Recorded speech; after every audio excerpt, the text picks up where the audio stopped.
Knowing how to work out is great. Knowing how to adjust your calories to get to whatever goal you have, that's even better. Give me a couple minutes, I'm gonna give you 3 methods you can use to determine your caloric intake regardless of your fitness goal. Let's go.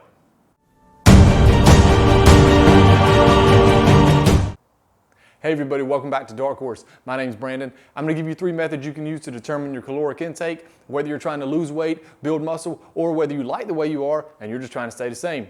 First thing you're gonna need to do is download a calorie tracking app. The most popular one is probably MyFitnessPal. It's an app made by Under Armour. I also like to use FitGenie. That's my personal favorite. You can plug and play and choose whichever one you prefer, or if you don't like either of them, choose the one that you like. But you are gonna need some way to track your food. Okay, so kicking things off, method number 1, you're gonna go to the website tdee.com. That's tdee.com.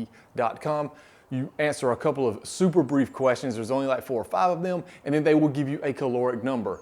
You will also have the option to click cutting if you're trying to lose weight, or bulking if you're trying to get bigger, and they will also adjust that caloric number to that goal. Method number 2 is going to involve 3 equations based on your goal. You're going to take your body weight if you are trying to be in a caloric deficit and multiply it by 12 to 14. If you're trying to eat at caloric maintenance, meaning you want to stay the same, take your body weight and multiply it by 14 to 16. If you're looking to gain muscle and be in a caloric surplus, take your body weight and multiply it by 16 to 18. Now, a quick note about these, you need to be objective whenever you're plugging in your numbers for your equation here, okay? So what I'm saying is, typically, most females don't burn as many calories as their male counterparts. On average, that is the case. Sorry, it's just biology.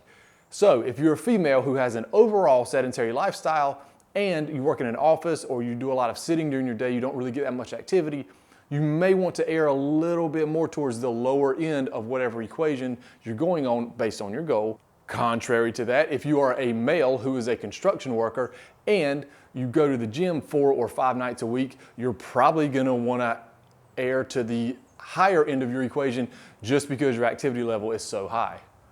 Okay, so the third and final method is going to be to simply take one of the apps I mentioned earlier or your favorite tracking app and just track your food. That's all you gotta do. Just log what you eat. At the end of 2 weeks or 3 weeks, see where you're at. So, quick example. If I've been tracking my food and I've noticed that I'm eating somewhere in the neighborhood of 3,000 calories per day.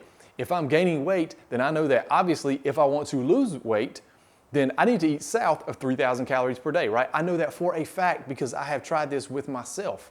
This is what I have been doing and I am gaining weight. So I know for a fact concretely that 3,000 calories is a surplus for me. And lastly, I want to say a couple of quick things I feel like they need to be said. Number 1, do not let anything I've gone over in this video govern or ruin your life, right? If you're at your neighbor's cookout or you're at a birthday party for a relative, maybe you have a social function, you and your coworkers get together for a reason. Look, don't go around asking, hey, is this cooked in butter? Hey, is this low-cal barbecue sauce, right? Is this deep fried or air fried?